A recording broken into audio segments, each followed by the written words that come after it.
আমরা এসে পৌঁছে গেছি কুয়াকাটা। তো আমরা হোটেলের রুমের জন্য অপেক্ষা করছি ওয়েটিং রুমে। ৮ ঘন্টা জার্নি করে আমরা রাতের প্রায় ৯টা বেজে গেছে।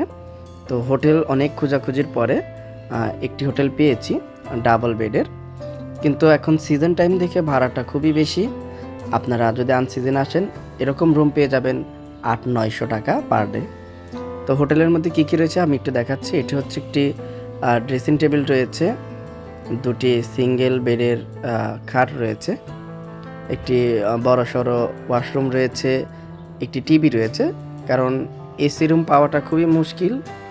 আর এই রুমটির ভাড়া হচ্ছে প্রতিদিন গুনতে হবে আমাদের ২৫০০ টাকা। আপনি যদি এটা আনসিজনে আসেন, সিজন টাইম ছাড়া, তাহলে এটা ৮-৯০০ টাকার মধ্যে নিতে পারবেন। আর ১,০০০-১৫০০ টাকার মধ্যে আপনি এসি রুম নিতে পারবেন। এটি হচ্ছে একটি ড্রেসিং টেবিল, এটি হচ্ছে প্লাস হচ্ছে একটি আলমারির মতো কাজ করে। তো এই হচ্ছে দেখতে পাচ্ছেন হোটেল থেকে আমাদের পানি দিয়েছে, ব্রাশ দিয়েছে, আরও যা যা প্রয়োজন সবই দিবে। সকালে ব্রেকফাস্ট রয়েছে বুফে, আপনারা যে যার মতো ওখানে ব্রেকফাস্ট করতে পারবেন। এটা হোটেলের পক্ষ থেকে দেওয়া হয়েছে। তো এই হচ্ছে আমাদের রুম ডাবল বেডের। তো আমরা প্রায় ঢাকা থেকে আসছি, আমাদের এক একজনের ভাড়া গিয়েছে প্রায় ৮০০ টাকার মতো করে। প্রায় ৮ ঘন্টা জার্নি শেষ করে আসছি। টিভি চলে, আর টিভিটাও ভালো। তো আমরা একটু রুম থেকে বের হয়ে ভিডিও করে দেখাই। তো দেখতে পাচ্ছেন আমাদের হোটেলটা সি বিচ থেকে কিছুটা দূরে। এই দেখতে পাচ্ছেন আমি বারান্দায় ওয়েট করছি। এখন যদিও সকাল, পরের দিন। তো আমরা কিছুক্ষণ পরে ঘুরতে বেরোবো, সেজন্য এখানে অপেক্ষা করছি। তো এটা হচ্ছে বারান্দা, যদিও খুব চমৎকার লেগেছে। আশেপাশে অনেক অনেক হোটেল আপনারা পেয়ে যাবেন আনসিজনে আসলে। সিজন টাইমে রুম পাওয়াটা খুবই কষ্টকর বন্ধুরা। যারা আসতে চান কুয়াকাটা ভ্রমণে অবশ্যই আনসিজনে আসবেন, এবং সিজন টাইমে আসলে হোটেলগুলো আগে থেকেই বুকিং করে নেবেন। তো আশেপাশে অনেক বড় বড় হোটেলগুলো রয়েছে। এটা হচ্ছে গ্রিভার ইন, ওই পাশে রয়েছে হচ্ছে আরও বড় বড় হোটেলগুলো, ডিমোক রয়েছে। এই কটেজগুলো আমার কাছে খুবই ভালো লেগেছে, ভিতরে অনেক লাক্সারিস রয়েছে। তো আমরা চলে আসলাম সি বিচে। এখন একটু ঘুরে ঘুরে দেখব আশেপাশে কি কি রয়েছে। এই চোখেগুলো আপনারা ভাড়া নিতে পারবেন প্রতি ঘন্টায় ৪০ টাকা করে। সিঙ্গেল বেড আপনারা নিয়ে কিছুক্ষণ সমুদ্রের পাশে কাটাবেন। যদিও সন্ধ্যার পরে সমুদ্রের গর্জনটা অনেকটাই বেড়ে যায়, তখন খুবই ভালো লাগে।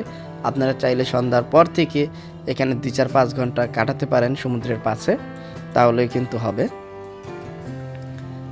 এই টাইমে প্রচণ্ড রোদ থাকে, সকাল ১০টার পর থেকে একেবারে আসর পর্যন্ত প্রচণ্ড রোদ থাকে। তারপরও অনেকেই গোসল করতেছে, আমরাও গোসল করেছিলাম, তবে গোসলের ভিডিওটা করা হয়নি।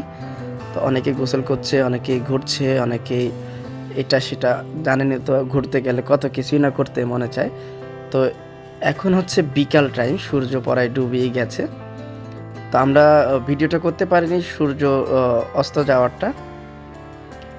তো এই টাইমেও মোটামুটি অনেক অনেক মানুষ দেখতে পাচ্ছেন। সন্ধ্যার পর আরও মানুষের আনাগোনা বেড়ে যাবে এখানে।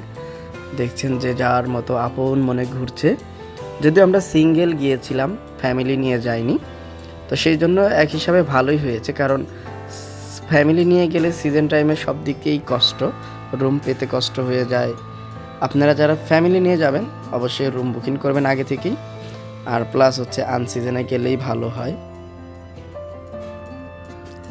তো এখানে ফটোশ্যুট হয়, আপনারা অনেকেই ডিএসএলআর ক্যামেরা দিয়ে ছবি তুলতে চান, সেটাও কিন্তু তুলতে পারবেন। প্রতি পিস ২ থেকে ২.৫ টাকা পিস নেয়। তবে অবশ্যই সতর্ক থাকবেন, এখানে একই পজিশনের আপনার ছবি ৪-৫টা উঠাবে। আপনাদেরকে বলবেন এক এক পজিশনে একটি করে ছবি তোলার জন্য, তাহলে হয়তো আপনার ছবিগুলো খুবই ভালো হবে।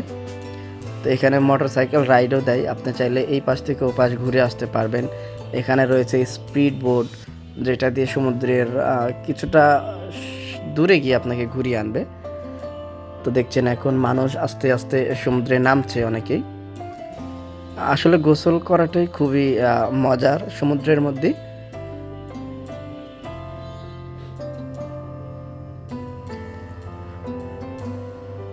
তো দেখছেন খুবই চমৎকার ভিউ, খুবই ভালো লেগেছে আমাদের কুয়াকাটা। যারা কুয়াকাটা আসতে চাচ্ছেন অবশ্যই আসতে পারবেন, এই ভিডিও দেখেও আপনি আসতে পারবেন। আমরা নারায়ণগঞ্জ থেকে এসেছিলাম, তো সেই জন্য আমাদের গাড়ি পেতেও কষ্ট হয়েছিল। আমরা পোস্তগোলা ব্রিজের উপর থেকে গাড়িতে উঠি। খুবই চমৎকার সমুদ্রের ঢেউ। আসলে আপনার মনকে ভালো করে দিবে এই সমুদ্র। যদি আপনারা ভ্রমণে আসতে চান কুয়াকাটা, তাহলে কিন্তু আসতে পারবেন। আর আমাদের প্রতিনিয়ত ইউটিউবে ভিডিও আপলোড হচ্ছে বিভিন্ন জায়গা থেকে, বিভিন্নভাবে ব্লগ তৈরি করছি আমরা।